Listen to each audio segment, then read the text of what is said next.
അങ്ങ് ആശുപത്രി പോയി ഇഞ്ചക്ഷൻ എടുക്കാനോ അല്ലെങ്കിൽ അങ്ങനെ തോന്നത്തില്ലടി. ഭയങ്കര തിരക്കാണോ? പിന്നെ എല്ലാവർക്കും പനിയാ.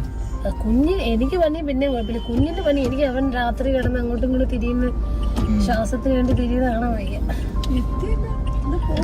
അവിടെ വണ്ടി ഇങ്ങോട്ട് ഇടാനേ കുറഞ്ഞില്ലെങ്കിൽ വരാൻ പറഞ്ഞു. പനി സീസണാ, ഭയങ്കര തിരക്ക് ആശുപത്രി. അപ്പോ എനിക്ക് ബ്ലഡ് ഒക്കെ ചെക്ക് ചെയ്യാൻ പറഞ്ഞു. കാരണം എനിക്ക് പനി വന്നിട്ട് 4-5 ദിവസമായി. അപ്പോൾ അതിങ്ങനെ കുറഞ്ഞു, എന്നാലും 4-5 ദിവസം ആയില്ല. അതുകൊണ്ട് ഇങ്ങനെ മാറാതെ നിൽക്കുന്നതുകൊണ്ട്, ജലദോഷമൊക്കെ ഇങ്ങനെ നിൽക്കുന്നതുകൊണ്ട് ഡോക്ടർ പറഞ്ഞു ബ്ലഡ് ചെക്ക് ചെയ്യാൻ പറഞ്ഞു.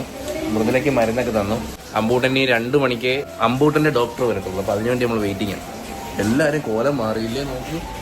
പനി പിടിച്ചാൽ തീർന്നു കേട്ടോ, കഥം. നമുക്ക് സഹിക്കാൻ കുഴപ്പമില്ല. ഇന്നലെ ഞാൻ രാത്രി സങ്കടം കൊണ്ട് ശ്വാസം കിട്ടാതെ പാല് കുടിക്കാനും പറ്റില്ല.